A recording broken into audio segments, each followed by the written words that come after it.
Chairman గారు, తమరన్నా తమరి స్థానమన్నా సరే అపారమైనటువంటి గౌరవం ఉన్నటువంటి వ్యక్తులు అధ్యక్ష.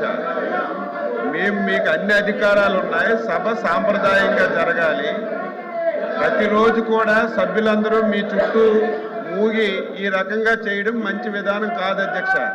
అధ్యక్ష, తమరు గత ప్రభుత్వంలో కూడా చైర్మన్గా మీరు వ్యవహరించారు అధ్యక్ష. చైర్మన్గా వ్యవహరించేటప్పుడు ఇక్కడ ఒక రెడ్ లైన్ కూడా గీశారు అధ్యక్ష.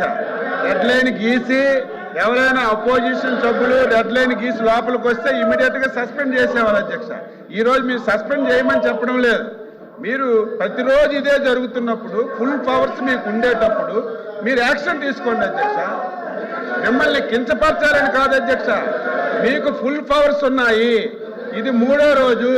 ప్రతిరోజు ఈ విధంగా చేస్తున్నప్పుడు సభ్యులందరూ మీ చుట్టొచ్చి ఈ రకంగా గొడవ చేస్తున్నప్పుడు మీరు ఫుల్ పవర్స్ ఉపయోగించి మీరు ఇమీడియట్గా యాక్షన్ తీసుకోమని కోరుతున్నాం. గతంలో కూడా మీరు ఒక లైన్ గీసి లైన్ దాటితే ఇమీడియట్గా సస్పెండ్ చేసేవాళ్ళు. ఈ రోజు ఆ విధంగా చేయడం లేదు మీరు. శ్రీనివాస్ గారు.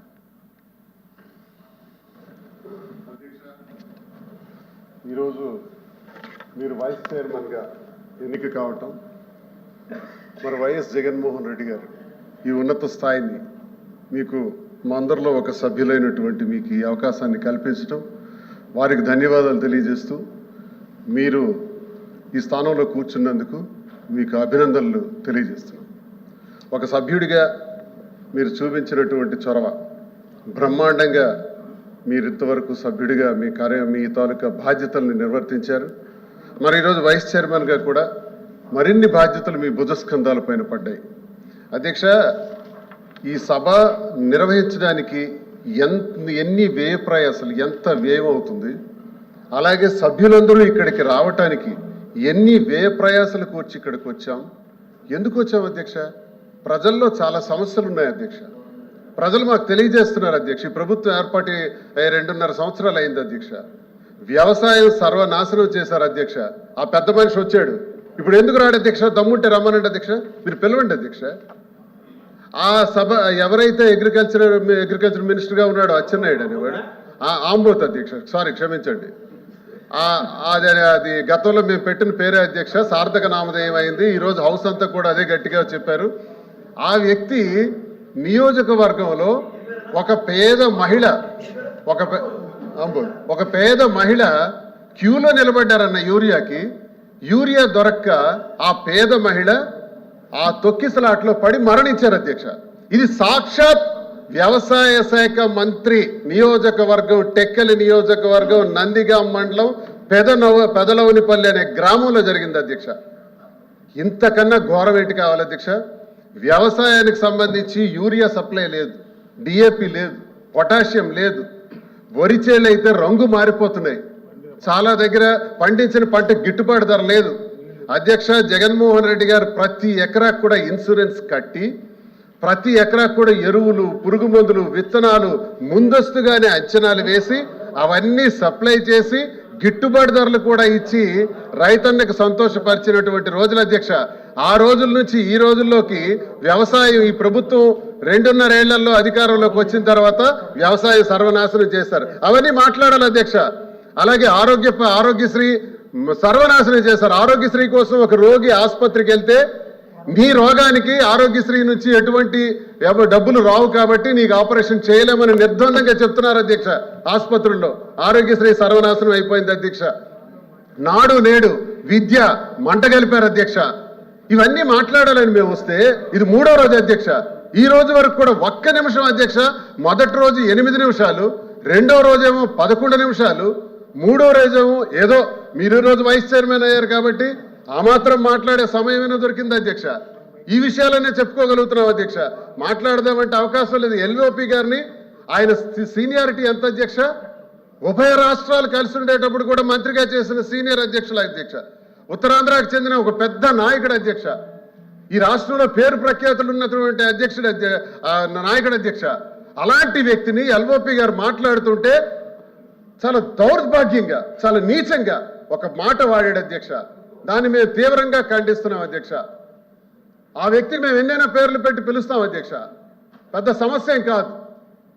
ఆ వ్యక్తికి మేము కోరుతున్నాం అధ్యక్ష, క్షమాపణ చెప్పాలి అధ్యక్ష. ఈరోజు సిగ్గు లేకుండా కనీసం మీరు వైస్ చైర్మన్గా ఈరోజు పదవి బాధ్యతలు చేపట్టిన తర్వాత ఒక్కడు కూడా లేడు అధ్యక్ష. అధ్యక్ష వాళ్ళ అధికార పక్షమా ప్రతిపక్షమా అధ్యక్ష? అధికార పక్షంలో ఉండి వాకౌట్ చేయటం, ఇప్పుడు ఒక సభ్యులు చెప్పారు అరుణ్ కుమార్, వాకౌట్ చేయడం చరిత్రలో ఎక్కడైనా ఉంది అధ్యక్ష? ఒకసారి బుక్స్ తిరగేయాలి. ఇంకా ఆ ఆంబోతుగా అడుగుతున్నారు, నువ్వేమో లేదు మా నాయకుడికి అన్నారు అధ్యక్ష. మా నాయకుడికి అనేటప్పుడు మా రక్తంలో అసలు నరాలు మేము చాలా తెగిపోయినంత పని అయింది, చాలా బాధపడ్డాం. మా నాయకుడిని అనే అర్హత అతనికి ఎవరు ఇచ్చారు? మేము ఈరోజు ఓపెన్గా అదే సార్థక నామధేయం చేయిస్తున్నాం. ఆ నాయకుడు ఎందుకు ఇప్పుడు రాడు? ఇప్పుడు వాళ్ళందరూ ఎందుకు రావట్లేదు? మీకు సభ మీకు గౌరవంగా తీసుకెళ్ళి అక్కడ కూర్చోబెట్టవలసినటువంటి బాధ్యత ఉంది, అది చేయలేదు అధ్యక్ష. కాబట్టి ఇక్కడ తీసేశారు మైక్ తీసారా? ముందు మైక్ ఉంది. కాబట్టి మేము కోరుకున్నది ఒకటే అధ్యక్ష, మీరు అయ్యారు వైస్ చైర్మన్ గా, మాకు అవకాశం ఇవ్వండి, ప్రజా సమస్యలన్నీ చర్చించేందుకు అవకాశం ఇవ్వాల్సిందిగా కోరుకుంటున్నారు అధ్యక్ష. నమస్కారం. చంద్రశేఖర్ ఒక్క నిమిషం ఇస్తాను. అందరు సమయం ఎల్వైపీ గారు. అధ్యక్ష, మా సభ్యులు మాట్లాడుతూ ఇది ఆవేశాల్లో ఏమైనా మాట్లాడితే దయచేసి ఒక సభా సాంప్రదాయం లేని ఉంటే దయచేసి అది వారి తరఫున మేము రిక్వెస్ట్ చేస్తున్నాం అధ్యక్ష. మా అందరిది ఒకటే మాట, అవి రికార్డులో ఉంటే మాత్రం తొలగించండి.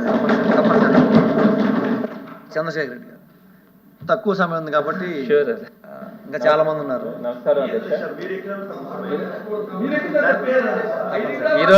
ఈరోజు చాలా సంతోషంగా ఉంది అధ్యక్ష. మాతో పాటు ఒక కమిట్మెంట్ కలిగినటువంటి ఒక లీడర్ ఈరోజు ఈ శాసన మండలికి సంబంధించి డిప్యూటీ చైర్మన్గా ఏకగ్రీవంగా ఎంపిక కావడం అన్నది చాలా సంతోషం అధ్యక్ష. వైఎస్ జగన్మోహన్ రెడ్డి గారు ఎప్పుడు కూడా ఒక కమిట్మెంట్తో పనిచేసేటువంటి లీడర్స్కి మనం అవకాశం ఇవ్వాలా, వారి ద్వారా ఈ ప్రజల సమస్యలని కానీ ఈ ప్రజలకు కావాల్సినటువంటి విషయాలన్నింటిలో కూడా మనం పోరాడాలన్న ఆలోచన కలిగినటువంటి వ్యక్తి. మరి ఆయన చెప్పినటువంటి డైరెక్షన్స్లో అందరం కూడా మిమ్మల్ని డిప్యూటీ చైర్మన్గా చేసుకోవడం మా అందరి అదృష్టమని కూడా అంటా ఉన్నాను అధ్యక్ష. అదేవిధంగా ఈ ప్రభుత్వానికి శాసన మండలి అంటే మొదటి నుంచి కూడా ఎందుకో ఒక వివక్ష చూపిస్తా ఉన్నారు అధ్యక్ష. ఎగ్జాంపుల్ చెప్పాలంటే నిన్నటి రోజున డిఎస్సి గురించి పక్కన మొదటి రోజే మొదటి క్షణాల్లోనే అక్కడ చర్చకు వచ్చి ఇక్కడ ప్రతిపక్షంలో డిమాండ్ చేస్తా ఉన్నా కూడా శాసన మండలిలో వారు చర్చించడానికి ఈ రోజుకి కూడా ముందుకు రాకపోవడం, వారు చేసినటువంటి తప్పులు కానీ అక్రమాలు కానీ అన్యాయాలు కానీ అవన్నీ కూడా ఎక్కడ బయటపడతాయన్న ఉద్దేశంతో ఈ శాసన మండలి గొంతు నొక్కడానికి వాళ్ళు ప్రయత్నిస్తూ ఉన్నారు అధ్యక్ష. అదేవిధంగా రెండో పాయింట్ కూడా మన ఎల్ఓపి గారిని అవమానించడం కానీ చైర్మన్ గారిని కూడా గతంలో అనేక సందర్భాల్లో శాసన మండలి చైర్మన్ గారిని కూడా వారు అవమానించినటువంటి పరిస్థితి ఇందాక కూడా చూసాం వారు మాట్లాడినటువంటి తీరు. అదేవిధంగా ఇప్పుడు డిప్యూటీ చైర్మన్గా మీరు ఎంపిక అయిన తర్వాత మిమ్మల్ని గౌరవంగా చూడాల్సినటువంటి బాధ్యత వారి మీద ఉంటే దానికి ముందే మంత్రి గారు చెప్తా ఉన్నారు, చైర్కి ఉన్నటువంటి విలువ గౌరవం అవన్నీ చెప్తా కరెక్ట్గా డిప్యూటీ చైర్మన్గా ఆ చైర్లో మీరు కూర్చునేటప్పుడు వాళ్ళందరూ కూడా పారిపోవడం అన్నది ఈ శాసన మండలిని వారు ఎంతవరకు గౌరవిస్తా ఉన్నారన్నది చూడాలి. మరి తప్పకుండా కూడా చట్టసభలు అంటే గౌరవం లేనటువంటి వీరికి ప్రజలు రాబోయే రోజుల్లో కూడా తప్పకుండా గుణపాఠం చెప్తారు అధ్యక్ష. మీరు ఇంకా భవిష్యత్తులో మరింత ఉన్నత స్థానానికి మీరు వెళ్ళాలని, అదేవిధంగా మంచి మనసు కమిట్మెంట్ ఉండేటువంటి వ్యక్తి ఆ స్థాయికి వెళ్ళినప్పుడు మిమ్మల్ని గౌరవమైనటువంటి స్థానంలో చూడాలని మనస్ఫూర్తిగా ఆకాంక్షిస్తూ మరొకసారి మీకు శుభాకాంక్షలు తెలియజేస్తున్నాను.